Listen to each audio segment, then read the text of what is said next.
আমি স্বাগতা পাল। সাবেরির Facebook live অনুষ্ঠানে আমরা এসেছি। শুরুতেই যার আমন্ত্রণে আমাদের এত সুন্দর একটা গ্রুপে আসা এবং কবিতা বলার সুযোগ পাওয়া, তিনি হীরক হোমরয় দাদা, তার আমন্ত্রণে এসেছি। শুরুতেই তাকে জানাই আন্তরিক শুভেচ্ছা এবং কৃতজ্ঞতা, এবং এই পরিবারের সকল সদস্যকে জানাই আন্তরিক শুভেচ্ছা এবং ভালোবাসা, এবং যিনি মুখবন্ধ করলেন, আমাদের পরিচিতি দিলেন, তাকেও জানাই আন্তরিক শুভেচ্ছা এবং ভালোবাসা। তাকেও মানে সুমিতা মুখার্জি, ওর সাথে আমার আলাপ হয়েছে, খুব সুন্দর মেয়ে। আজকে আমরা কথা ও কবিতার সম্ভার নিয়ে এসেছি। আবৃত্তির উচ্চারণে কবিতাকে মুক্ত করে তুলব আমি, আর সেই কবিতাগুলিকে তার প্রেক্ষাপট ও অনুষঙ্গ উল্লেখ করে কথার মালা গাঁথবেন দেবাশিস। আর এরই পাশাপাশি কবিতাতেও তিনি আমার সহযোগী। তাই আমাদের নিবেদন কখনো যৌথ, কখনো একক। আমি সমস্ত অনুষ্ঠানটা পরিচালনার ভার দিচ্ছি দেবাশিসের কাছে। আমিও শুরুতেই সাবেরির কর্ণধার এবং সাবেরির সমস্ত যারা এই সাংস্কৃতিক কর্মযজ্ঞে নিত্য নিরত অংশগ্রহণরত সেই সমস্ত সদস্যা সকলকে জানাই আমাদের পক্ষ থেকে আন্তরিক ঐকান্তিক শুভেচ্ছা জানাবো সেই শুধুই দর্শক বা শ্রোতৃবৃন্দকেও, যারা তাদের অমূল্য সময়ের কিছুটা আমাদের জন্য ব্যয় করেছেন। শুরুতে সুমিতার প্রাক কথন পর্বে তারা ছিলেন, এবং এখনো যারা রয়েছেন আমাদের সঙ্গে আমাদের অনুষ্ঠান শোনার জন্য, আমাদের উৎসাহিত অনুপ্রাণিত করার জন্য সকলের কাছে আমাদের অপার কৃতজ্ঞতা। সকলকে জানাই আমাদের আন্তরিক ঐকান্তিক শুভেচ্ছা এবং প্রগাঢ় ভালোবাসা। আমরা অনুষ্ঠানের মূল পর্বে এবার পদার্পণ করব। কর্ণধারদের একটা অনুরোধ জানাই যে বহিরাগত যারা রয়েছেন, যেমন ঈশিতা আমাকে এইমাত্র লিখলেন আর কি, আমি অনুষ্ঠানে ঢোকার ঠিক প্রাক পর্বে, যে তারা কমেন্ট করতে চাইলেও কমেন্ট করতে পারছেন না কোনো কারণে, হয়তো কোনো প্রযুক্তিগত অন্তরায় রয়েছে সেখানে। একটু যদি দেখেন প্লিজ, যে তারাও যাতে তাদের সেই ভালো লাগার অভিব্যক্তিকে প্রকাশ করতে পারেন। আসলে আপনাদের এই প্রত্যেকটা মূল্যবান মতামত আমাদের কাছে পরম প্রাপ্তি এবং সম্পদ হয়ে থাকে, মানুষ বৈভব হয়ে থাকে। হয়তো আমরা, যেটা স্বাগতাই বলে অন্যান্য দিনে, তখন বলেনি বলে আমি বলে দিচ্ছি, যে আমরা অনুষ্ঠান করতে করতে প্রত্যেকের প্রতিটি সেই মূল্যবান মতামতের উত্তর দিতে পারি না, তাতে আমাদের একাগ্রতা কিছুটা ব্যাহত হয়, সময় কিছুটা চলে যায়। আমরা কিন্তু উৎসাহিত হই যে আসছে কমেন্টগুলো, ভীষণভাবে প্রাণিত হই, আর আমরা অনুভব করি যে বন্ধুরা পাশে রয়েছেন, তারা ক্রমাগত আমাদের মতামত দিয়ে আমাদের উদ্বুদ্ধ করছেন, উৎসাহিত করছেন। হীরকদা এসেছেন, হীরকদা বলছেন যে আমার একটু দেরি হয়ে গেল। ঠিক আছে হীরকদা, আপনি দেরি হয়ে গেলেও আপনি যে এসেছেন একদম সেটাই আমাদের প্রাপ্তি। আমরা এবার অনুষ্ঠানের মধ্যে চলে আসছি। আবার অনুরোধ জানাচ্ছি যে বহিরাগতদের হীরকদা একটু দেখবেন, তারা যাতে মন্তব্য করার সুযোগটুকু পান আর কি। ঈশিত আমাদের ভীষণ কাছের বন্ধু, আমাদের প্রায় প্রতি অনুষ্ঠানে নিত্য সঙ্গী, প্রাক কথন পর্ব সঞ্চালিকার থেকেই ঈশিতা রয়েছে, কিন্তু কোনো মন্তব্য করতে পারছে না বলে আমাকে দুবার লিখলো। আচ্ছা, যাই হোক, আমরা চলে আসি অনুষ্ঠানে। আমাদের অনুষ্ঠানের দুটি পর্ব, রবীন্দ্রনাথ এবং রবীন্দ্রোত্তর কাল পর্ব। আধুনিক কাল পর্ব বলবো না, কারণ রবীন্দ্রনাথের থেকে বড় আধুনিক কেউ নেই। রবীন্দ্রনাথ তো সেই মানুষ যার কথাতেই তার সম্বন্ধে বলতে পারি যে অরূপ তোমার বাণী, অঙ্গে আমার, চিত্তে আমার, মুক্তি দীক্ষা আনি।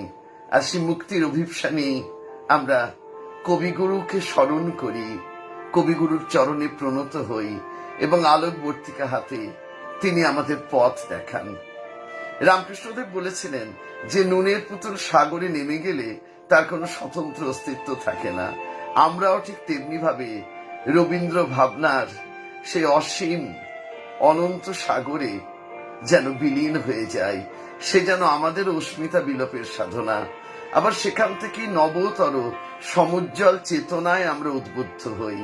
আমাদের চেতনার রঙে তখন পান্না হয় সবুজ, চুনি হয় লাল, গোলাপ হয়ে ওঠে অপরূপ সুন্দর। যাই হোক, রবীন্দ্র পর্ব এবং রবীন্দ্রনাথের কবিতা, রবীন্দ্রনাথের উপন্যাস, নাটক, তার তো অনেকগুলো দিক আছে, অনেকগুলো পর্যায় আছে, অনেক বিন্যাস আছে। আমরা তো সমস্ত কিছুকে এই সীমাবদ্ধ পরিসরের মধ্যে ধরতে পারবো না, ধরা সম্ভব নয়। তাই আমরা মূলত অবলম্বন করেছি প্রেম, আমাদের মানবিক বৃত্তি এবং পূজাকে। এই তিনটি বিষয়কে আমরা আমাদের নিবেদনে বিন্যস্ত করে তুলব। সবার আগে আমাদের অবলম্বন প্রেম, কারণ মানুষের সব থেকে গভীরতর অনুভূতি, প্রগাঢ় অনুভূতি হলো ভালোবাসা। সেই ভালোবাসার স্পর্শে আমরা ঋদ্ধ হই, আমরা পরিপূর্ণতা লাভ করি, বিকশিত হই। একটি স্নিগ্ধ সুন্দর বা মিষ্টি প্রেমের কবিতা এক গায়ে দিয়ে আমাদের সূচনা। আমরা দুজন একটি গাঁয়ে থাকি, সেই আমাদের একটি মাত্র সুখ। তাদের গাছে গায়ে যে দোয়েল পাখি, তাহার গানে আমার নাচে বুক। তাহার দুটি পালন করা ভেড়া চড়ে বেড়ায় মোদের বটমূলে। যদি ভাঙে আমার ক্ষেতের বেড়া, কোলেরও পরে নিই তাহারে তুলে। আমাদের এই গ্রামের নামটি খঞ্জনা, আমাদের এই নদীর নামটি অঞ্জনা। আমার নাম তো জানেই গাঁয়ের 5 জনে, আমাদের সেই তাহার নামটি রঞ্জনা। দুটি পাড়ায় বড়ই কাছাকাছি, মাঝে শুধু একটি মাঠের ফাঁক। তাদের বনের অনেক মধুমাছি, মোদের বনে বাঁধে মধুর চাক। তাদের ঘাটের পূজার জবা মালা ভেসে আসে মোদের বাঁধা ঘাটে। তাদের পাড়ার কুসুম ফুলের ডালা বেচতে আসে মোদের পাড়ার হাটে। আমাদের এই গ্রামের নামটি খঞ্জনা, আমাদের এই নদীর নামটি অঞ্জনা। আমার নাম তো জানে গাঁয়ের 5 জনে, আমাদের সেই তাহার নামটি রঞ্জনা। আমাদের এই গ্রামের গলির ওপরে আমের বলে ভরে আমের বন। তাদের খেতে যখন তিসি ধরে, মোদের খেতে তখন ফোটে শন। তাদের ছাদে যখন ওঠে তারা, আমার ছাদে দক্ষিণ হাওয়া ছোটে। তাদের বনে ঝরে শ্রাবণ ধারা, আমার বনে কদম ফুটে ওঠে। আমাদের এই গ্রামের নামটি খঞ্জনা, আমাদের এই নদীর নামটি অঞ্জনা। আমার নাম তো জানি গাঁয়ের 5 জনে, আমাদের সেই তাহার নামটি রঞ্জনা। আমাদের এই গ্রামের নামটি খঞ্জনা, আমাদের এই নদীর নামটি অঞ্জনা। আমার নাম তো জানে গাঁয়ের 5 জনে, আমাদের সেই তাহার নামটি রঞ্জনা। আমাদের সেই তাহার নামটি রঞ্জনা। আমরা এবার পরবর্তী উপস্থাপনায় আসবো। বেশ কিছুটা সময় আমরা থাকবো রবীন্দ্রনাথকে অবলম্বন করে, রবীন্দ্রনাথের আশ্রয়ে। আমাদের দ্বিতীয় নিবেদন লিপিকা গ্রন্থ থেকে। আমরা জানি যে রবীন্দ্রনাথ একটা সময়ের পর গদ্য ছন্দকে আশ্রয় করলেন, যার উৎস মাইকেল মধুসূদন দত্তের অমিত্রাক্ষর ছন্দ এবং গিরিশচন্দ্র ঘোষের নাটকের ক্ষেত্রে ব্যবহৃত গৈরিশ ছন্দ। তারই আরো বিবর্তনের মধ্য দিয়ে কবিগুরুর হাতে জন্ম নিল ব্ল্যাঙ্ক ভার্স, গদ্য ছন্দ। পুনশ্চতে যার পূর্ণ প্রকাশ, তারই বলা যায় প্রস্তুতি। সেই প্রদীপ জ্বলার আগে সলতে পাকানোর পর্ব লিপিকা। তাই লিপিকার রচনাগুলি না কবিতা, না সম্পূর্ণ গদ্য, বলা যেতে পারে গীতি মূর্ছনাময় গদ্য রচনা। তো তেমন একটি কালোত্তীর্ণ সৃষ্টি সুয়রানীর স্বাদ, এক নারীর মানসিক উত্তরণ, ক্রমিক উত্তরণ, অন্ধকার থেকে আলোতে উত্তরণ, তার হিংসা, বিদ্বেষ, ঈর্ষা থেকে এক অনাবিল ভাবের জগতে উত্তরণ, সুয়রানীর স্বাদ। সুয়রানীর বুঝি মরণকাল এলো, তার প্রাণ হাঁপিয়ে উঠছে, তার কিছু ভালো লাগছে না। বদ্যি বড়ি নিয়ে এলো, মধু দিয়ে মেরে বললে খাও। সে ঠেলে ফেলে দিলে। রাজার কানে খবর গেল। রাজা তাড়াতাড়ি সভা ছেড়ে এলো। পাশে বসে জিজ্ঞাসা করলে, তোমার কি হয়েছে, কি চাই? সে গুমড়ে উঠে বললে, তোমরা সবাই যাও, একবার আমার স্যাঙাতিনীকে ডেকে দাও। স্যাঙাতিনী এলো। রানী তার হাত ধরে বললে, সই বসো, কথা আছে। স্যাঙাতিনী বললে, প্রকাশ করে বলো। সুয়রানী বললে, আমার 7 মহলা বাড়ির একধারে 3টি মহল ছিল দুয়োরানীর, তারপরে হলো 2টো, তারপরে হলো 1টা, তারপরে রাজবাড়ি থেকে সে বের হয়ে গেল। তারপরে দুয়োরানীর কথা আমার আর মনেই রইল না। তারপরে একদিন দোল যাত্রা, নাটমন্দিরে যাচ্ছি ময়ূরপঙ্খী চড়ে, আগে লোক, পিছে লস্কর, ডাইনে বাজে বাঁশি, বাঁয়ে বাজে মৃদঙ্গ। এমন সময় পথের পাশে নদীর ধারে ঘাটের ওপরটিতে দেখি একখানি কুঁড়ে ঘর চাঁপা গাছের ছাওয়ায়, বেড়া বেয়ে অপরাজিতার ফুল ফুটেছে, দুয়ারের সামনে চালের গুঁড়ো দিয়ে শঙ্খ চক্রের আলপনা। আমার ছত্রধারিণীকে শুধলেম, আহা ঘরখানি কার? ছত্রধারিণী বললে, দুয়োরানীর। তারপর ঘরে ফিরে এসে একলা বসে আছি। সন্ধেবেলা ঘরে প্রদীপ জ্বালিনি, মুখে কথা নেই। রাজা এসে বললে, তোমার তোমার কি হয়েছে, কি চাই? আমি বললাম, আমি আর ও ঘরে থাকবো না। রাজা বললে, আমি তোমার কোঠা বাড়ি বানিয়ে দেব গজদন্তের দেওয়াল দিয়ে, শঙ্খের গুঁড়োয় মেঝেটি হবে দুধের ফেনার মতো সাদা, মুক্তোর ঝিনুক দিয়ে তার কিনারে এঁকে দেব পদ্মের মালা। আমি বললাম, আমার বড় স্বাদ গিয়েছে, একখানি কুঁড়ে ঘর বানিয়ে থাকি তোমার বাহির বাগানের একধারে। রাজা বললে, আচ্ছা বেশ, তার আর ভাবনা কি? কুঁড়ে ঘর বানিয়ে দিলে। সে ঘর যেন তুলে আনা বনফুল। যেমনি তৈরি হলো অমনি মুষড়ে গেল। বাস করতে গেলেম, কেবল লজ্জা পেলেম।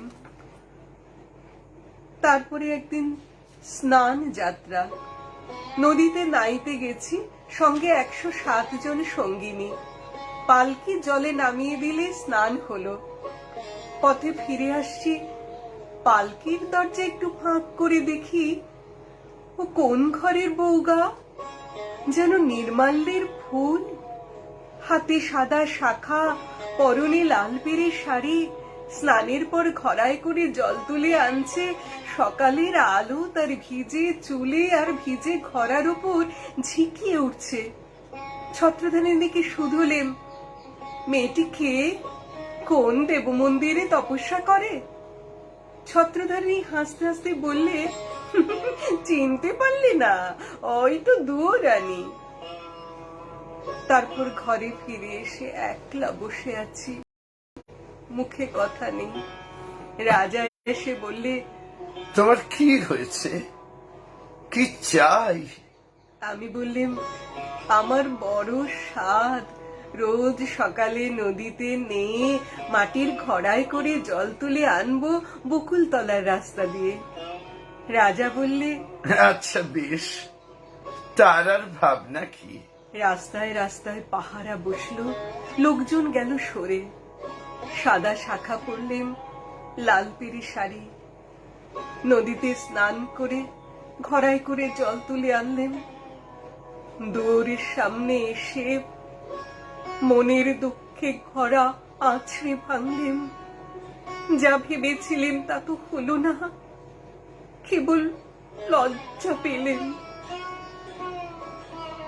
তারপরে সেদিন রাস যাত্রা। মধুবনে জ্যোৎস্না রাতে তাঁবু পড়ল, সমস্ত রাত গান হলো, নাচ হলো। পরদিন সকালে হাতির উপর হাওদা চলল। পর্দার আড়ালে বসে ঘরে ফিরছি, এমন সময় দেখি বনের পথ দিয়ে কে চলেছে, তার নবীন বয়স। চুড়োয় তার বনফুলের মালা, হাতে তার ডালি, তাতে আছে শালুক ফুল, বনের ফল, ক্ষেতের শাক। ছত্রধারিণীকে শুধুলেম, কোন ভাগ্যবতীর ছেলে পথ আলো করেছে? ছত্রধারিণী বললে, জানো না, ওই তো দুয়োরানীর ছেলে, ওর মায়ের জন্য নিয়ে চলেছে শালুক ফুল, বনের ফল, ক্ষেতের শাক। তারপর ঘরে ফিরে এসে একলা বসে আছি, মুখে কথা নেই। রাজা এসে বললে, তোমার কি হয়েছে, কি চাই? আমি বললেম, আমার বড় স্বাদ, রোজ সকালে খাবো শালুক ফুল, বনের ফল, ক্ষেতের শাক, আমার ছেলে নিজে হাতে তুলে আনবে। রাজা বললে, আচ্ছা বেশ, তার আর ভাবনা কি? সোনার পালঙ্কে বসে আছি, ছেলে ডালি নিয়ে এলো, তার সর্বাঙ্গে ঘাম, মুখে রাগ। ডালি পড়ে রইল, লজ্জা পেলেন। তারপরে আমার কি হলো কি জানি, সারা দিন একলা বসে থাকি, মুখে কথা নেই। রাজা এসে রোজ শুধোয়, তোমার কি হয়েছে, কি চাই? সুরানী হয়েও কি চাই, লজ্জায় কাউকে বলতে পারিনি সেনাতনী, তাই তো তোমাকে ডেকে এনেছি। আমার শেষ কথাটা বলি তোমার কানে, ওই দুয়োরানীর দুঃখ আমি চাই। সেনাতনী গালে হাত দিয়ে বললে, কেন বলো তো? সৌরানী বললে, ওর ওই মাসের বাঁশিতে সুর বাজলো, কিন্তু আমার সোনার বাঁশি কেবল বয়ে বেড়ালেম, আগলে বেড়ালেম, বাজাতে পারলেম না, বাজাতে পারলেম না।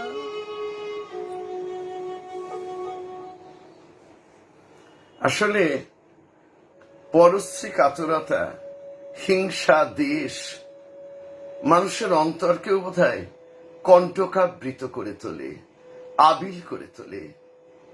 আর তার বিপরীতে মানুষ যখন জীর্ণ ঝরা পাতার মতো সেই অন্তরের অবাঞ্ছিত সমস্ত আবিলতাকে, আবর্জনাকে ঝেড়ে ফেলে মুক্ত হতে পারে, শুদ্ধ হতে পারে, তখনই আসে অন্তরের প্রকৃত প্রশান্তি, যথার্থ আনন্দ। ঋষি কবি রবীন্দ্রনাথ ঠাকুর আমাদের সেই গভীর থেকে গভীরতর সুকুমার বৃত্তিতে সমৃদ্ধ করে তুলতে চেয়েছেন। সুরানির স্বাদ আমাদের যথার্থ মানুষ হয়ে ওঠার, যথার্থ সংবেদনশীল মানুষ হয়ে ওঠার যেন এক পরম শিক্ষা প্রদান করে। এবার আমরা যাব একটি রচনায় যার মধ্যে রয়েছে অন্তরের নিবিড় অনুরাগ, আর তারই সঙ্গে মানুষের কাছে নিজেকে, নিজের সর্বসত্তাকে মেলে ধরার, আপন অস্তিত্ব, আপন পরিচয়কে মেলে ধরার আকাঙ্ক্ষা। কবিতা পরিচয়। একদিন তরিখানা থেমেছিল এই ঘাটে লেগে, বসন্তের নূতন হাওয়ার বেগে। তোমরা শুধায় ছিলে মুড়ে ডাকি, পরিচয় কোনো আছে নাকি, যাবে কোনখানে? আমি শুধু বলেছি, কে জানে। নদীতে লাগিল দোলা, বাঁধনে পড়িল টান। একা বসে গাহিলাম যৌবনের বেদনার গান। সেই গান শুনি কুসুমিত তরু তলে তরুণ ও তরুণী তুলিল অশোক। মোর হাতে দিয়ে তারা কহিল, এ আমাদেরই লোক। আর কিছু নয়, সে মোর প্রথম পরিচয়। তারপর জোয়ারের বেলা সাঙ্গ হলো, সাঙ্গ হলো তরঙ্গের খেলা। কোকিলের ক্লান্ত গানে বিস্মৃত দিনের কথা অকস্মাৎ যেন মনে আনে। কনকে চাপার দল পরে ঝুরে ভেসে যায় দূরে। ফাল্গুনের উৎসবে রাতের নিমন্ত্রণ লিখন পাতের ছিন্ন অংশ তারা, অর্থহারা।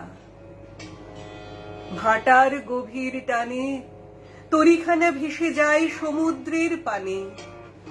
নূতন কালের নবযাত্রী ছেলে মেয়ে দূর হতে শুধাইছে যে, সন্ধ্যার তারার দিকে বহিয়া চলেছে তরুণীকে।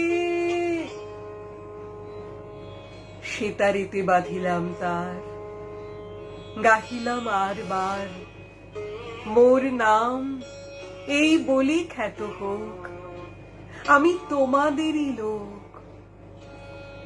আর কিছু নয়, এই হোক শেষ পরিচয়, এই হোক শেষ পরিচয়। এবার আমরা রবীন্দ্রনাথকে আশ্রয় করে, রবীন্দ্রনাথকে নিবিড়ভাবে অবলম্বন করে অন্তিম যে বিষয়ে আসবো, মানে রবীন্দ্র পর্বের আমাদের শেষ নিবেদন, সেখানে দুটি বিষয়ের এক সার্থক যুগলবন্দি ঘটে যায়। হীরকদা বলছেন অপূর্ব পরিবেশনা। অনেক ধন্যবাদ হীরকদা। অনেক ধন্যবাদ আমাদের এইভাবে অনুপ্রাণিত করার জন্য। আমরা প্রত্যেকের মতামতের উত্তর দেব সশ্রদ্ধ চিত্তে অনুষ্ঠানের পর। রবীন্দ্রনাথ নিজেই লিখেছিলেন, দেবতারে প্রিয় করি, প্রিয়েরে দেবতা। প্রেম আর পূজা সেখানে একাকার হয়ে যায়, যে আমাদের ভারতীয় সংস্কৃতি বৈষ্ণব পদাবলিতেও সেই জীবাত্মার পরমাত্মার সঙ্গে মিলিত হবার যে সাধনা, তারই অপর নাম প্রেম। আর রবীন্দ্র রচনাতেও পূজা আসে ঠিক তেমনি ভাবেই। কোন সাড়ম্বর অনুষ্ঠান নয়, হৃদয়ের পাত্রে ভক্তির অর্ঘ্য সাজিয়ে আমরা নিবেদন করি পরম পিতার চরণে। আর তাই রাজ পরিবারের কোন নারী নয়, বুদ্ধের প্রকৃত পূজারিণী হয়ে উঠেছিল শ্রীমতী নামে সে দাসী, যে কিনা অজাত শত্রুর রাজ নির্দেশ অমান্য করেও বুদ্ধের সেই পরিত্যক্ত স্তূপে প্রদীপ জ্বালিয়ে আত্মবিসর্জন দিয়েছিল, তাকে হত্যা করা হয়েছিল এই অপরাধে, হাসি মুখে বরণ করে নিয়েছিল সেই দণ্ড। এরই যথার্থ নাম পূজা, এই নিঃশেষে আত্মোৎসর্গ, আত্মনিবেদন।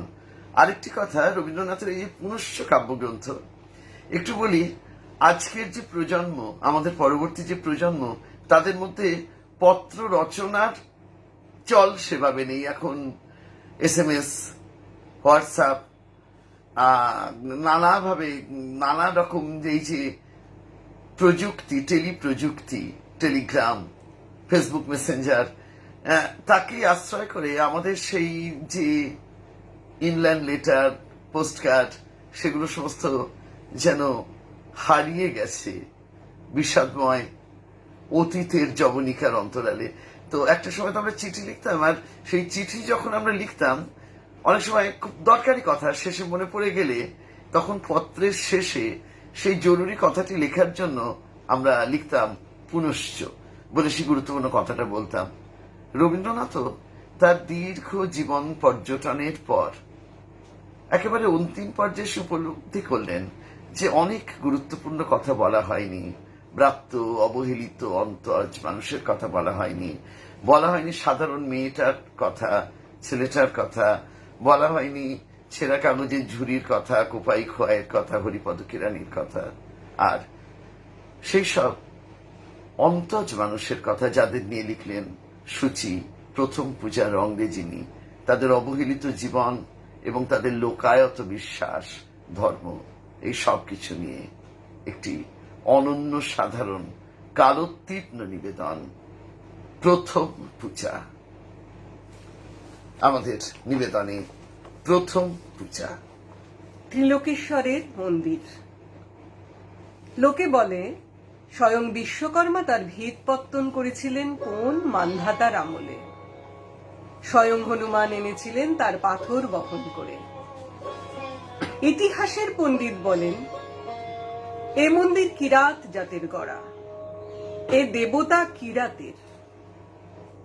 একদা ক্ষত্রিয় রাজা যখন জয় করলেন দেশ, দেউলের আঙিনা পূজারীদের রক্তে গেল ভেসে। দেবতা রক্ষা পেলেন নতুন নামে, নতুন পূজাবিধির আড়ালে।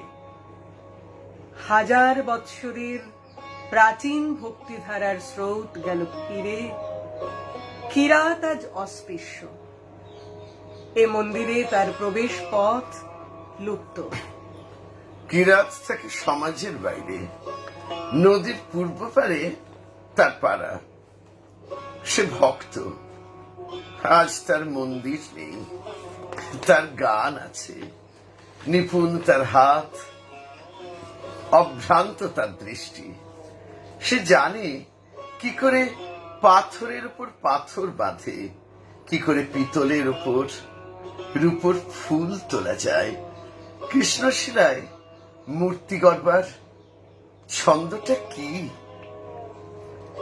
রাজ্য শাসন তার নয়, অস্ত্র তার নিয়েছে কেড়ে। বেশে বাসে ব্যবহারে সম্মানের চিহ্ন হতে সে বর্জিত, বঞ্চিত সে পুঁথির বিদ্যায়। ত্রিলোকেশ্বরের মন্দিরের স্বর্ণচূড়া পশ্চিম দিগন্তে যায় দেখা, চিনতে পারে নিজেদের মনের আকল্প, বহু দূরের থেকে প্রণাম করে। কার্তিক পূর্ণিমা। কার্তিক পূর্ণিমা পূজার উৎসব। মঞ্চের উপর বাজছে বাঁশি, মৃদঙ্গ, করতাল। মাঠ জুড়ে কানাতের পর কানাত, মাঝে মাঝে উঠেছে ধ্বজা।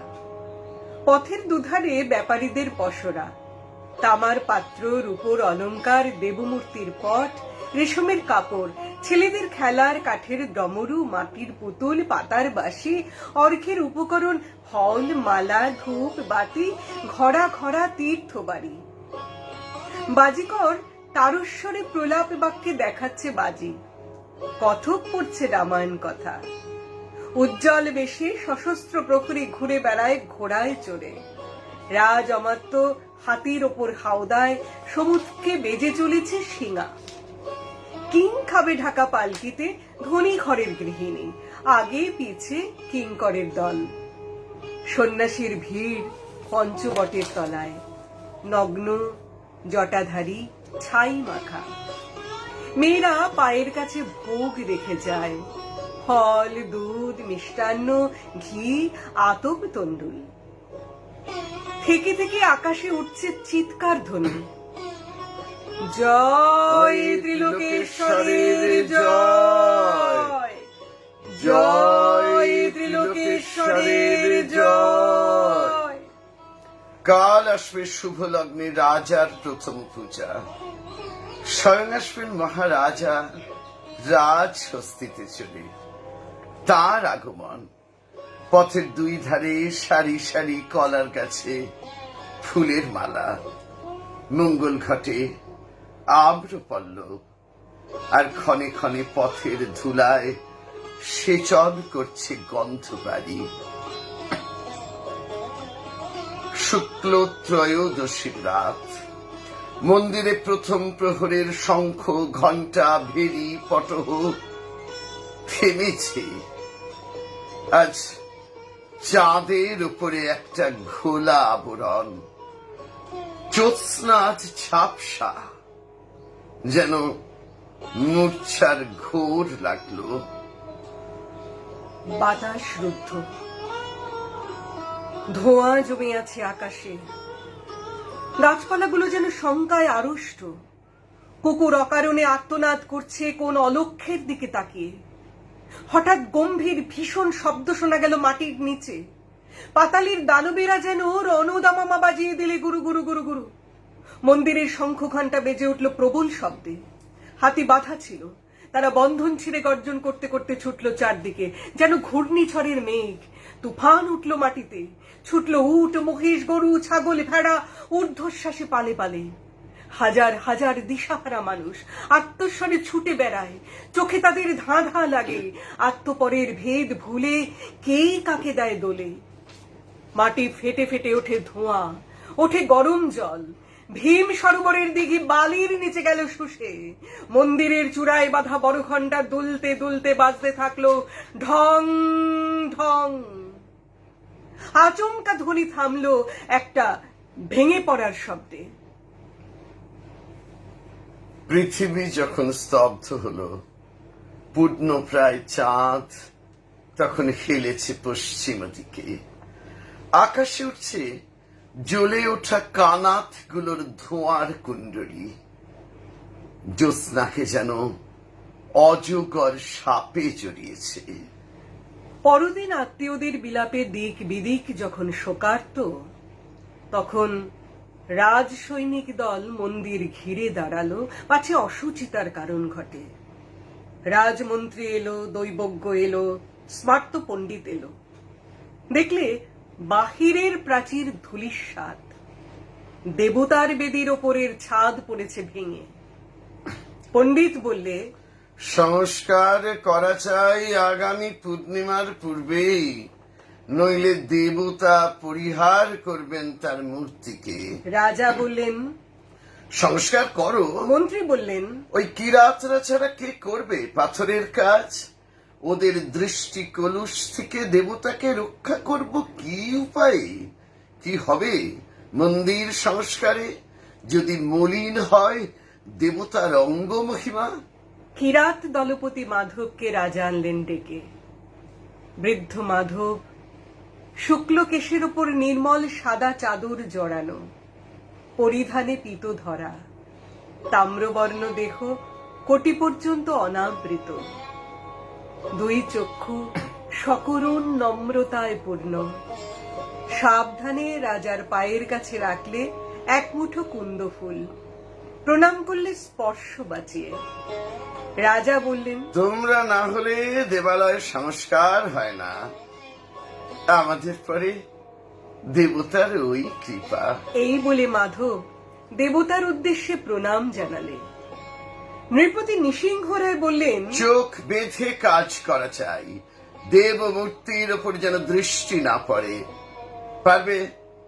মাধব বললে, অন্তরের দৃষ্টি দিয়ে কাজ করিয়ে নেবেন অন্তর্যামী। যতক্ষণ কাজ চলবে চোখ খুলব না। বাহিরে কাজ করে কিরাতের দল, মন্দিরের ভেতরে কাজ করে মাধব। তার দুই চক্ষু পাকে পাকে কালো কাপড়ে বাঁধা। দিনরাত সে মন্দিরের বাহিরে যায় না, ধ্যান করে, গান গায়, আর তার আঙুল চলে। মন্ত্রী এসে বললে, তরা করো, তিথির পরে তিথি যায়, কবে লগ্ন হবে উত্তীর্ণ। মাধব জোর হাতে বলে, যার কাজ তার নিজেরই আছে তারা, আমি তো উপলক্ষ। ষষ্ঠী গেল। অমাবস্যা পার হয়ে শুক্লপক্ষ এলো আবার। অন্ধ মাধব আঙুলে স্পর্শ দিয়ে পাথরের সঙ্গে কথা কয়। পাথর তার সাড়া দিতে থাকে। কাছে দাঁড়িয়ে থাকে প্রহরী, পাছে মাধব চোখের বাঁধন খোলে। পণ্ডিত এসে বললে, একাদশীর রাত্রে প্রথম পূজার শুভক্ষণ, কাজ কি শেষ হবে তার পূর্বে? মাধব প্রণাম করে বললে, আমি কি যে উত্তর দেব? কৃপা যখন হবে সংবাদ পাঠাবো যথা সময়ে, তার আগে এলে ব্যাঘাত হবে, বিলম্ব ঘটবে। ষষ্ঠী গেল, সপ্তমী পেরোল। মন্দিরের দ্বার দিয়ে চাঁদের আলো এসে পড়ে মাধবের শুক্ল কেশে। সূর্য অস্ত গেল। পাণ্ডুর আকাশে একাদশীর চাঁদ। মাধব দীর্ঘ নিঃশ্বাস ফেলে বললে, যাও প্রহরী, সংবাদ দিয়ে এসো কি মাধবের কাজ শেষ হলো আজ, লগ্ন যেন বয়ে না যায়। প্রহরী গেল। মাধব খুলে ফেললে চোখের বন্ধন। মুক্ত দ্বার দিয়ে এসে পড়েছে একাদশীর চাঁদের আলো দেবমূর্তির ওপর। মাধব হাঁটু গেড়ে বসলো, দুই হাত জোড় করে। এক দৃষ্টি তাকিয়ে থাকলো দেবতার মুখে। দুই চোখে বইল জলের ধারা। আজ 1000 বছরের ক্ষুদিত দেখা, দেবতার সঙ্গে ভক্তের। রাজা প্রবেশ করলেন মন্দিরে। তখন মাধবের মাথা নত বেতিমূলে। রাজার তলোয়ারে মুহূর্তে ছিন্ন হলো সেই মাথা। দেবতার পায়ে এই প্রথম পূজা, এই শেষ প্রণাম। দেবতার পায়ে এই প্রথম পূজা, এই শেষ প্রণাম।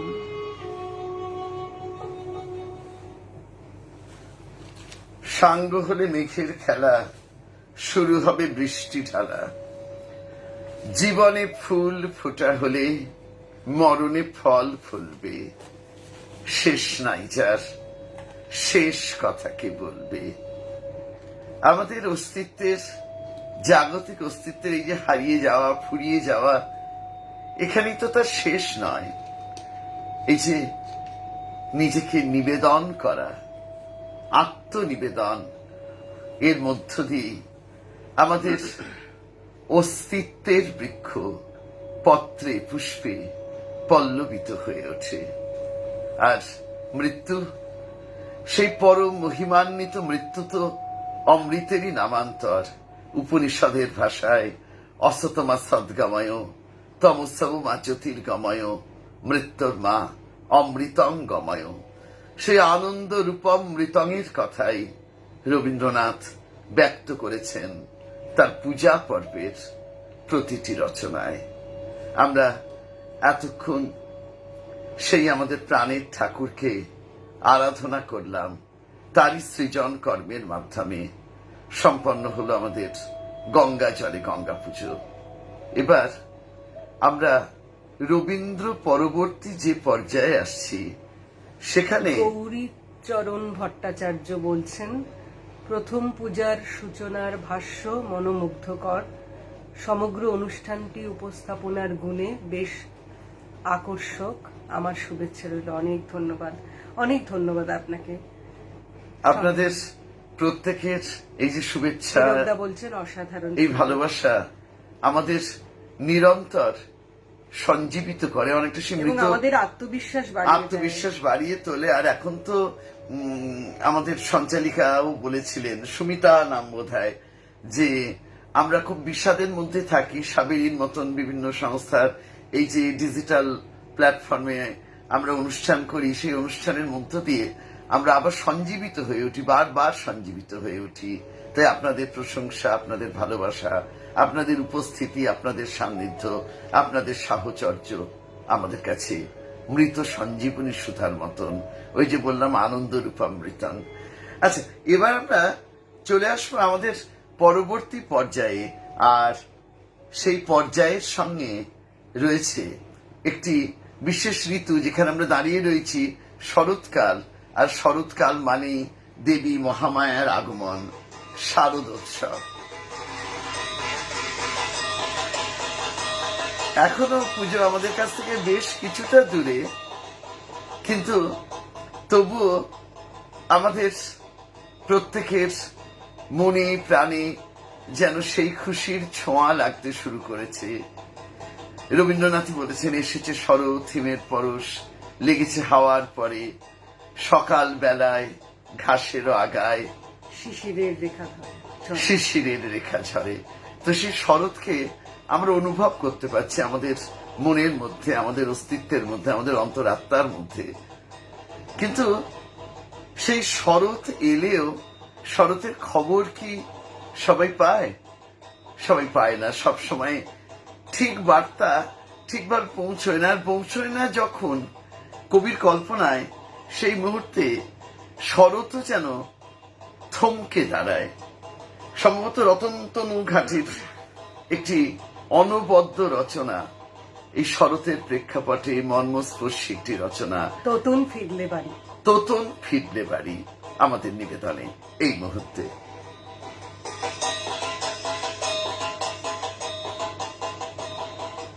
আশ্বিন, তুমি ব্যস্ত কেন যে? জানি জানি, সব জানি। এই পৃথিবীর মাটিতে এখনো পুজোই আসেনি মানি।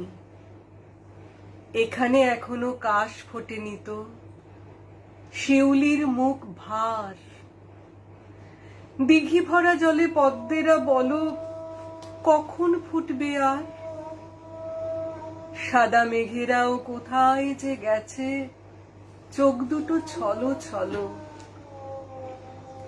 আকাশ যে তার নীল রং টং কোথায় হারালো বলো?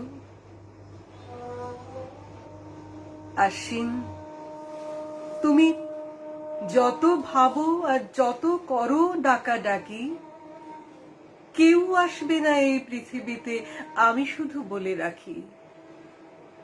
শরৎ ভুলেছে শিউলি ঝরাতে, ঘাসের দুচোখ ভারী। কেউ না বুঝুক এর কি যে মানে, আমি তা বুঝতে পারি।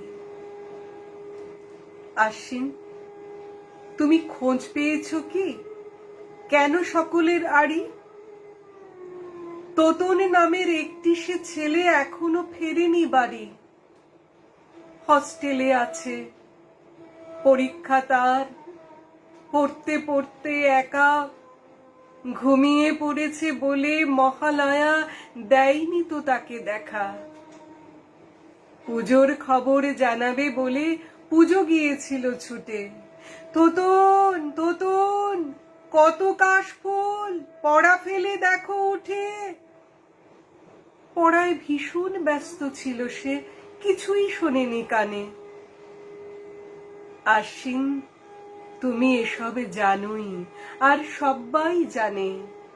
পরীক্ষা হলে হস্টেল থেকে তোতন ফিরলে বাড়ি, পুজো এসে যাবে এই পৃথিবীতে, দেখো খুব তাড়াতাড়ি। পরীক্ষা হলে হস্টেল থেকে তোতন ফিরলে বাড়ি, পুজো এসে যাবে এই পৃথিবীতে, দেখো খুব তাড়াতাড়ি।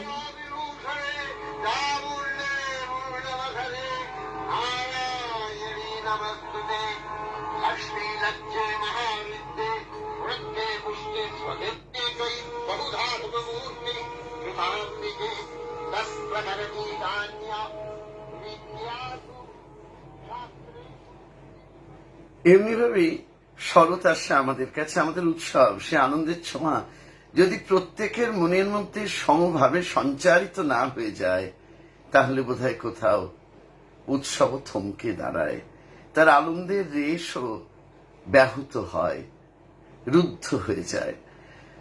এবার এই শরৎ ঋতুর অনুষঙ্গে একটি ছোট্ট স্নিগ্ধ মধুর কবিতা, যে কবিতাটির রচয়িতা হলেন মৃদুল দাশগুপ্ত। আহা কি অমূল আলো, আহা কি অমূল আলো, আহা কি অমূল আলো, আহা কি অমূল আলো, সকালে ঘুম ভাঙালো, ডেকে ডেকে নিয়েই গেল, যেখানে কাশ দুলেছে, দুলেছে কাশ দুলেছে, মন ভুলেছে প্রাণ ভোলানো।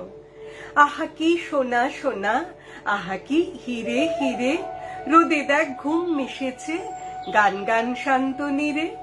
সহসা ভালোবাসা ফুরফুর রং ওঠালো, রং ওঠালো নীল গোলাপি, কলাপাতা কি জমকালো, হালকা রঙের আভা ভোলালো সব ভোলালো, ভোলালো সব ভোলালো। আহা কি অমূল আলো, আহা কি অমূল আলো, আহা কি অমূল আলো। সেই অমল আলোতেই শরৎকালে আমাদের মন আনন্দে উদ্বেলিত হয়ে ওঠে, দেবী আসেন। কিন্তু ওই যে বললাম যে উৎসবের রেশ যদি সকলের মধ্যে সমভাবে সঞ্চারিত না হয়ে যায়, তাহলে কোথাও উৎসব থমকে দাঁড়ায়। রবীন্দ্রনাথও লিখেছিলেন, আনন্দময়ীর আগমনে আনন্দ গিয়েছে দেশ ছেয়ে, হ্যারোই ধনির দুয়ারে দাঁড়াইয়া কাঙালিনী মেয়ে। তার মুখেও যদি হাসি না ফোটে, তাহলে সেই সহকার শাখা, সেই মঙ্গল কলসের যে তাৎপর্য, তা বোধহয় ব্যর্থ হয়ে যায়। কিন্তু আমাদের এই যে সমাজের বৈষম্য, আর্থ সামাজিক বৈষম্য, সেখানে প্রত্যেক মানুষ তো সমভাবে সেই আনন্দের অংশীদার হতে পারে না। তাই আজও বোধহয় আমাদের শারদোৎসব সর্বাঙ্গীনভাবে পূর্ণতা পায় না। সেখানে দারিদ্র্যের হাহাকার থাকে, অপ্রাপ্তির যন্ত্রণা থাকে, বঞ্চনার বেদনা থাকে, ধনী দরিদ্রের বৈষম্য থাকে। আর সেই সমস্ত কিছু নিয়েই, সেই দুর্ভার বোঝাকে বুকে বহন করেই আমরা দেবী শারদিয়াকে আগমন করি। আমাদের পরবর্তী যে দুটি নিবেদনে আমরা যাব, আমাদের খুব প্রিয় কবি, আর আমরা দুজনে যেহেতু মূলত আবৃত্তির পাশাপাশি নাটকের একটা দিক, মূলত শ্রুতি নাটক, আমাদের সঞ্চালিকাও বলেছেন আমরা কবিতার সংরূপে রয়েছি, কিন্তু শ্রুতি নাটকের যে রস, তাকে আমরা মেলে ধরতে চাইছি কিছু কবিতার মধ্য দিয়ে। এবারের নিবেদন শুভদার বালুচরে। আমরা অনুষ্ঠানের শেষ পর্বে আসছি, আর শ্রোতা বন্ধুদের একটু জানাই, আমাদের সময় হয়তো একটু অতিক্রম করে যাবে। আসলে শুরু করতে আমাদের তো সবটা মিলে সেই উন্মুখ প্রতীক্ষা করে চাতক পাখির মতো পড়ছে, আমরা বসে থেকেছি 5-10 মিনিট, ফলে সেই 5-10 মিনিট হতে হতে 5-10 মিনিট অতিক্রম করবে। সেই সময়টুকু দয়া করে আমাদের সহ্য করবেন, কারণ আপনারাই তো আমাদের অনুপ্রেরণার উৎস। নয়তো তো আমরা হতাশ হয়ে নীরব হয়ে যাবো। শ্রী রবীন্দ্রনাথের ভাষায় নীরব করে দাও হে আমার মুখর কবিরে, তো আমাদেরও তখন নীরব হয়ে যেতে হবে। আমরা সেই নির্ধারিত সময়ের আগে নীরব হতে চাইছি না আর কি। এবারে নিবেদন, যেটা বলছিলাম, দুটোই শুভদার খুব মর্মস্পর্শী সংবেদনশীল নাট্যধর্মী রচনা। প্রথম রচনাটি বালুচরি। ধুর, তোমার যে পছন্দ, বউ বলল, এই শাড়ি আজকাল কেউ পরে, সবাই কি দারুণ সব শাড়ি কিনেছে, একবার চোখ চেয়ে দেখো না, নিদেন একটা গাড়ি নিয়ে আনতে। সেই বছর ধরে বলছি পুজোয় কিনে দিতে একটা বালুচরি, তা সে তোমার মোড়দে কুলিয়েই উঠলো না।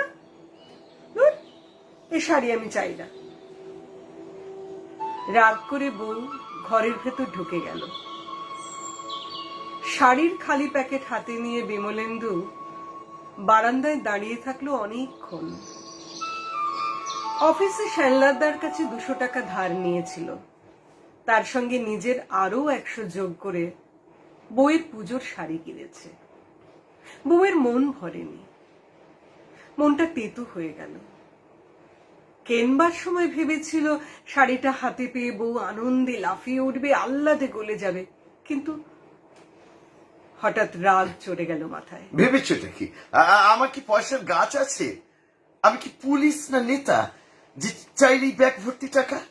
একটু বুঝবে না, বেয়াক্কেলে মেয়ে মানুষ। রাগ করে বিমলেন্দু চাটা কিচ্ছু না খেয়ে বাড়ি থেকে বের হয়ে গেল। পুজো আসছে, সাদা মেঘের নৌকো ভাসছে নীল আকাশের ঢেউয়ে, বাতাসে শিউলির গন্ধ, ঢাক বাজছে দূরে কোথাও।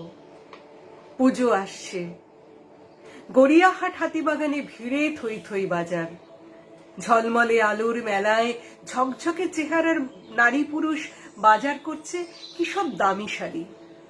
দুপুরে টিফিনের সময় রাস্তায় বেরিয়ে প্রাইভেট কোম্পানির অল্প মাইনের টাইপিস্ট বিমলেন্দু বড় বড় শোকেসের সামনে চুপ করে দাঁড়িয়ে থাকে। অসম্ভব সুন্দর সব শাড়িগুলোকে চোখ দিয়ে গিলতে থাকে আর মনে মনে ভাবতে থাকে কেমন মানাবে তার বউকে ওইসব শাড়িতে। বউটা সারাদিন গাধার মতো খাটে, রান্না করে, জল তোলে, বাসন মাজে, ঘর মোছে, জানলার পর্দা আটকায়, বিমলেন্দুর শার্টের বোতাম বসায়। অল্প বয়সে সুন্দরী ছিল, চটক ছিল। বিয়ের পর বিমলেন্দুর হাড়মাস কালীর সংসারে ঢুকে কেমন যেন বুড়িয়ে গেছে। বিমলেন্দুর কষ্ট হয়। সপ্তমীর দিন সন্ধেবেলা বিমলেন্দু বাড়ি ফেরে, কাল থেকে টানা 3 দিন ছুটি। ঘরের মধ্যে বউ মনে হয় সাজছে, চুরির আওয়াজ পায় বিমলেন্দু। সাজ ফুরোতেই বউ এসে সামনে দাঁড়ায়। বিমলেন্দু চমকে ওঠে। এ কি, এই যে বালুচরি, কোথা থেকে পেলে? কে দিল?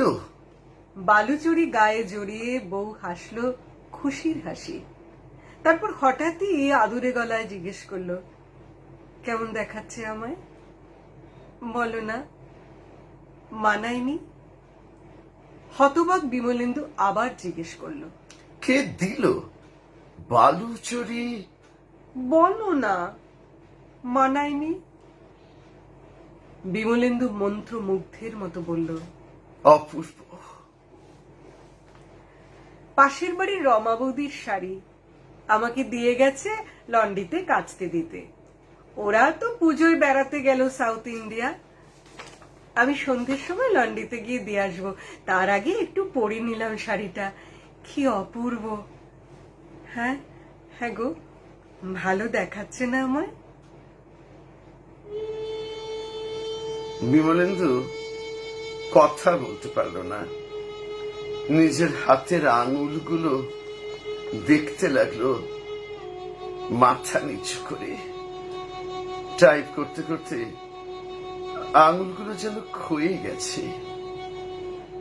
ঢাক বাজছে পাড়ার পুজো প্যান্ডেলে। ছোটবেলার গ্রামের বাড়িতে পুজোর সকালে যেমন শিউলির গন্ধ ভাসত, তেমন একটা গন্ধ যেন ভেসে আসছে। মাইকে গান বাজছে।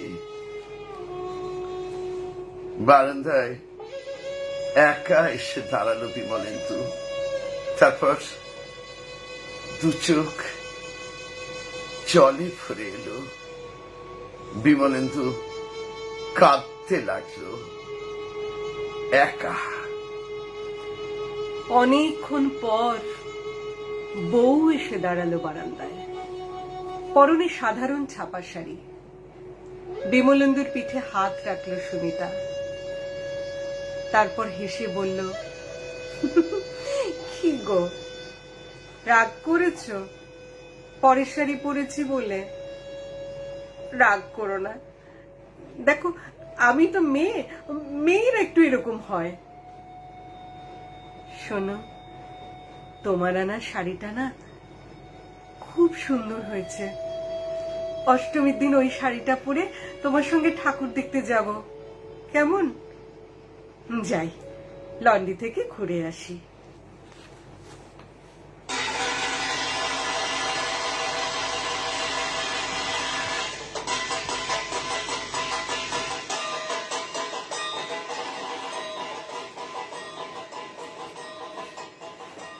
এবার আমরা চলে আসছি আমাদের এইবার আমাদের একদম শেষ একদম নিবেদন। শেষ নিবেদন। আর বন্ধুদের কষ্ট দেব না। আসলে কি জানেন তো, এই যে প্রতিটা অনুষ্ঠানে আসি অতিথি হয়ে, চলতে চলতে কোথায় যেন আমরা আত্মীয় হয়ে যাই। এগুলো তো একদম একটা বদ্ধ ঘরের মধ্যে খোলা জানলার মতন, দক্ষিণা বাতাসের মতন, আমাদের একটু শান্তি দেয়, একটু স্বস্তি দেয়, একটু অক্সিজেন দেয়, মরুভূমিতে ওয়েসিসের মতো। গৌরীচরণ ভট্টাচার্য দাদা, আচ্ছা। রাগ অনুরাগে মাখা বালুচরি মিষ্টি মধুর, খুব সুন্দর। অসংখ্য ধন্যবাদ। শুভদানী নিবেদন আরেকটি আনন্দের মধ্যেও বিষাদের বাতাবরণ দিয়ে নির্মিত রচনা, মর্মস্পর্শী রচনা, শারদিয়া। গেরুয়া নদীর পার ঘেঁষে সেই ছোট্ট আমার গ্রাম, ছেলেবেলার ছেলে খেলার সেই আনন্দধাম। বাতাস ছিল সুনীল উদার, রোদ্দুরের টান টান। গেরুয়া নদীর পার ঘেঁষে সেই ছোট্ট আমার গ্রাম। গেরুয়া নদীর পার ঘেঁষে সেই গ্রামের শেষ পাড়ায় নবীন কাকার কুমুর বাড়ি, ঠাকুর হতো গড়া। সাতপাড়াতে বেজায় খ্যাতি, নবীন তালেবর। নবীন কাকার হাতের ঠাকুর অপূর্ব সুন্দর। এক এক বছর এক এক রকম ঠাকুর তৈরি হতো, আর সেসব ঠাকুর দেখতে মানুষ বেজায় ভিড় জমাতো। স্কুল পালানোর দুপুর ছিল, ছিল সঙ্গী সাথী, চোখ জুড়ানো মূর্তি দেখতে ভীষণ মাতামাতি। শারদিয়ার দিন গড়াতো শিউলি গন্ধে দুলে, রোজই যেতাম ঠাকুর গড়া দেখতে সদল বলে। নবীন কাকা গরিব মানুষ, সদাই হাসি মুখে, নিবিষ্ট মন, ব্যস্ত জীবন, আপন ভোলা সুখে। হাতের ছোঁয়ায় তৈরি হতো লক্ষ্মী, গণেশ, পেঁচা। দূর গায়ে তার ছোট্ট বাড়ি, ঠাকুর করেই বাঁচা। সে বছর কি হলো বলি শোনো দিয়ে মন, বন্যা হলো ভীষণ রকম। ভাসল যে জীবন, কত মানুষ ঘর হারালো, প্রাণ হারালো কত।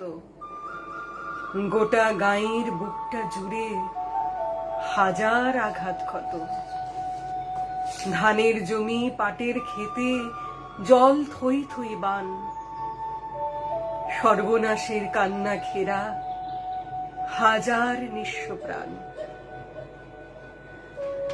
বন্যা শেষে বর্ষা গেল, জাগলো শারদ আলো। নীল আকাশে পুজোর ছুটি দিব্যি ডাক পাঠালো। কাশফুলেরা উঠল দুলে, শিউলি ঝরা দিন। পুজো আসছে রোদ্দুরে, তাই বাজলো খুশির দিন। নবীন কাকার চালির ঘরে হচ্ছে ঠাকুর করা। গেরুয়া নদীর পার ঘেঁষে গ্রাম, জাগলো খুশির সারা। আমরা যত কচি কাঁচা আবার জড়ো হয়ে ঠাকুর দেখতে গেলাম ছুটে, মাঠ ঘাট পেরিয়ে। সেবার মাত্র গুটি কয়েক ঠাকুর চালির ঘরে, পুজোর আয়োজন তো সেবার নম নম করে। তাই মতে একটি ঠাকুর টালির চালের কোণে নবীন কাকা ভাঙেন গড়েন নিত্য আপন মনে। অন্য ঠাকুর দেখতে চাইলে বাধা দিতেন না, এই ঠাকুরটি দেখতে চাইলে না, শুধু না। কৌতূহলে দিন গড়ালো, পুজো এলো কাছে, মহালয়ার দিনটি এলো পুজোর খুশির সাজে। আমরা কজন রাত থাকতে উঠেছি ঘুম ছেড়ে, পূবের আকাশ মলিন, ক্রমে আলো উঠছে বেড়ে,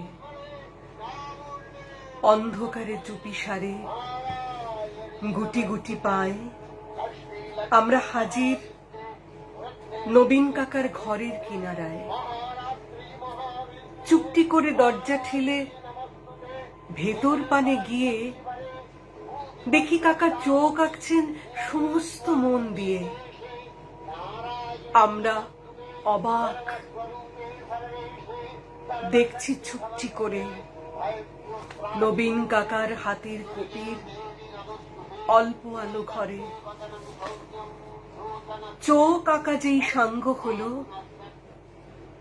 নিথর নবীন কাকা, চোখ আঁকা যেই সাঙ্গ হলো নিথর নবীন কাকা।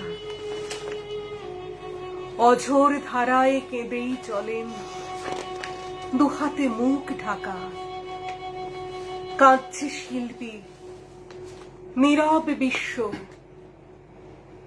কুপির আলো ঘরে নবীন কাকার পাথরে হৃদয় কান্না হয়ে ঝরে। রাত ফুরনো ভোরের আকাশ কৃপণ অল্প আলো, মুখ দেখলাম সেই ঠাকুরের, প্রাণ জুড়িয়ে গেল। কিন্তু একি এ মুখ তো নয় দুর্গা বা পার্বতী, এ যেন এক ঘরের মেয়ে চেনা জানা অতি। নবীন কাকার সামনে গিয়ে কি হয়েছে বলি, কেঁদে বলেন নবীন কাকা, সবই জলাঞ্জলি।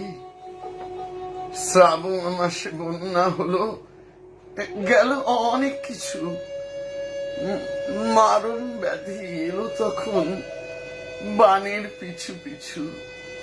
ভাদ্র মাসের পূর্ণিমাতে সেই ব্যাধি যে ধরলো, মেয়ে আমার অনেক কষ্টে যন্ত্রণাতে মরল, যন্ত্রণাতে মরল। ঠাকুর গড়ি দুহাত আমার অবশ হয়ে আসে, সব প্রতিমার মুখ জুড়ে ওই মেয়ের মুখটি ভাসে। দেখ না, দেখ না তোরা, দেখ না সবাই, চোখ আঁকা শেষ হলো।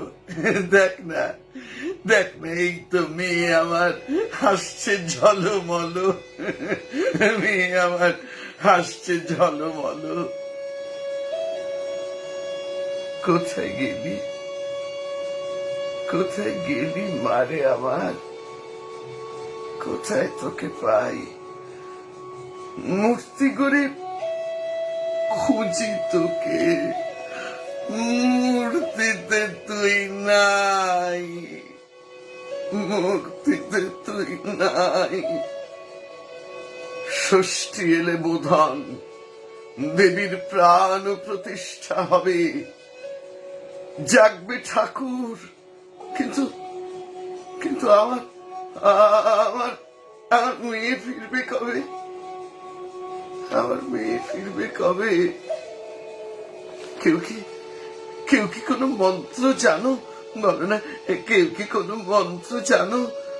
মৃন্ময়ী এই মেয়ে বাবার চোখের জল মোছাতে উঠবে হেসে গে, বাবার চোখের জল মোছাতে উঠবে হেসে গে, উঠবে হেসে গে।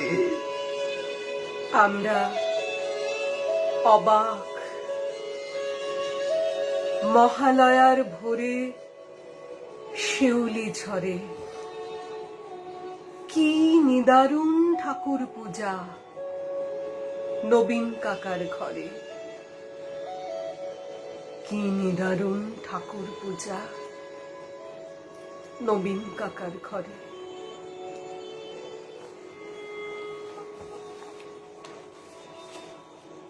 উৎসবের আনন্দের প্রাককালে হয়তো আপনাদের মনটা একটু ভারী করে দিলাম, কিন্তু কি বলুন তো, এটাই তো নিদারুণ সত্য। আমাদের প্রত্যেকেরই মধ্যে এই অনুভবটা নিশ্চয়ই হয়, অন্তত আমরা যারা এই একটা বয়সের মধ্য পর্বে, জীবনের মধ্য সীমায় অবস্থান করছি, আমাদের বহু প্রিয়জন আমাদের ছেড়ে চলে গেছে, হারিয়ে গেছে। বাবা মা, বন্ধু, অনেকের স্ত্রী পুত্র। তো এই উৎসবের আলো ঝলমলে দিনগুলোতে তাদের কথা বড় বেশি করে মনে হয়। আর এই যে করোনা নামক কাল ব্যাধির প্রকোপে সে কথাটা আরো বড় বেশি করে সত্য হয়ে উঠেছে। মনে পড়ে যায় সেই রবীন্দ্রনাথের কথ কাহিনী কাব্যগ্রন্থের একটি কবিতার কথা, কথা পর্যায়ের কবিতা, যে এক সদ্য সন্তানহারা জননী বুদ্ধের কাছে এসে পুত্রকে বাঁচিয়ে তোলার আকুল আবেদন জানিয়েছিলেন। কিন্তু মৃতকে তো পুনরুজ্জীবিত করা যায় না, তাই বুদ্ধ তাকে গভীর উপলব্ধিতে ঋদ্ধ করতে বলেছিলেন যে, থাকে যদি কোথাও অশোক নিলয়, ভিক মাগিয়ে আনো সরস্ব প্রচয়। সেই শস্যের স্পর্শে তার সন্তান বেঁচে উঠবে। কিন্তু সেই নারী পুত্র শোকাতুরা, সেই অসহায় জননী তেমন কোনো গৃহ খুঁজে পাননি যেখানে মৃত্যুর করাল স্পর্শ নেই, মৃত্যু শোক নেই, প্রিয়জনকে হারানোর বেদনা নেই। আজ ঘরে ঘরে সে কথা সত্য, বহু মানুষকে আমরা হারিয়েছি এই মহামারীর প্রবল প্রকোপে। আমরা যারা এই অনুষ্ঠানের ডিজিটাল প্ল্যাটফর্মে, ভার্চুয়াল মিডিয়ায় আপনাদের সামনে বসে আছি, আমরাও তার ব্যতিক্রম নয়। বিগত মে মাসের মাত্র 5 দিনের ব্যবধানে 19 তারিখ আর 24 তারিখ, 19শে মে 24শে মে, স্বাগতা পিতৃহারা এবং মাতৃহারা হয়েছে। 5টা দিনের ব্যবধানে যথার্থ অর্থে অনাথ হয়েছে। আর আমি আমারও সেই দুজন আত্মার আত্মীয় কাছের মানুষকে হারিয়ে দ্বিতীয়বার পিতৃমাতৃ শোক অনুভব করেছি। কিন্তু তবু তো জীবন সামনের দিকে এগিয়ে চলে, এগিয়ে যেতে হয় আমাদের। রবীন্দ্রনাথ সেই সন্তানের শবদেহ ঘরে রয়েছে, তখনও সেই মুহূর্তেও সেই পূর্ণিমার আলোতে প্লাবিত আকাশের দিকে তাকিয়ে বিশ্বব্রহ্মাণ্ডের আলোক উদ্ভাসিত স্বরূপ উপলব্ধি করে লিখেছিলেন, আজি জ্যোৎস্না রাতে সবাই গেছে বনে, বসন্তেরই মাতাল সমীরণে। তো সেই অমৃত যজ্ঞের অংশীদার আমরা প্রত্যেকে, সব দুঃখকে অতিক্রম করে। তাই আবার আসছে শারদোৎসব। সেই খুশির দিনে আমরা আনন্দে মেতে উঠব, সমস্ত শোককে হৃদয়ে লালন করেও অমৃতের সাধনা আমাদের নিরন্তর রবীন্দ্রনাথই শিখিয়েছেন। যে সকলকে জানাই আমাদের অসীম শুভেচ্ছা। আপনারা আনন্দে থাকুন, ভালো থাকুন, সমস্ত দুঃখের সেই করাল কালো ছায়াকে অতিক্রম করে প্রত্যেকের জীবন আলোয় আনন্দে উদ্ভাসিত হয়ে উঠুক। আর আমরা যেহেতু বাচিক শিল্পী, আমাদের সমস্ত ভাব অভিব্যক্তিকেই আমরা তো কবিতার মাধ্যমে ব্যক্ত করি, তাই আমাদের এই যে শুভেচ্ছা জ্ঞাপন, সেটাও কবিতার না, ভাষায়। বেদনায় ভরিয়ে দিলাম, কিন্তু না, আজ আর মন খারাপ নয়, মন খারাপ করব না। জীবন গতিময়, সেই গতিতে আমরা সবাই ভাসমান। তো সুতরাং মন খারাপটা মনের তলাতেই থাক, বাইরে আমাদের চলতে হবে, আমাদের অক্সিজেন পেতে হবে। আর এই কবিতাই আমাদের সেই অক্সিজেন। শেষবার এই পরিবারের সবাইকে আবার শুভেচ্ছা জানাই। সবাই সুস্থ থাকুন, ভালো থাকুন, তবেই আমরা বারবার মিলিত হতে পারব এবং সুদিন আসবে আমরা সামনাসামনি মুখোমুখি সকলের সঙ্গে ভাবের আদান প্রদান করব। ভালো থাকবেন সবাই, ভালো থেকো ফুল। এই ভালো থাকা শুধু মানুষ নয়, মানুষ, প্রকৃতি, সমাজ, সবাই ভালো থাকবে। হুমায়ুন আজাদের ভাষায় আমাদের শুভেচ্ছা। ভালো থেকো ফুল, মিষ্টি বকুল, ভালো থেকো। ভালো থেকো ধান, ভাটিয়ালি গান, ভালো থেকো। ভালো থেকো মেঘ, মিটি মিটি তারা, ভালো থেকো পাখি, সবুজ পাতারা। ভালো থেকো চর, ছোট কুঁড়ে ঘর, ভালো থেকো। ভালো থেকো চিল, আকাশের নীল, ভালো থেকো। ভালো থেকো পাতা, নিশির শিশির, ভালো থেকো জল, নদীটির তীর। ভালো থেকো গাছ, পুকুরের মাছ, ভালো থেকো। ভালো থেকো কাক, ডাহুকের ডাক, ভালো থেকো। ভালো থেকো মাঠ, রাখালের বাঁশি, ভালো থেকো লাউ, কুমড়োর হাসি। ভালো থেকো আম, আমাদের গ্রাম, ভালো থেকো। ভালো থেকো ঘাস, ভোরের বাতাস, ভালো থেকো। ভালো থেকো রোদ, মাঘের কোকিল, ভালো থেকো বক, আরিয়াল বিল। ভালো থেকো নাও, মধুমাখা গাঁও, ভালো থেকো। ভালো থেকো মেলা, আরো ছোটবেলা, ভালো থেকো। ভালো থেকো, ভালো থেকো, ভালো থেকো, ভালো থেকো, ভালো থেকো। ভালো থেকো।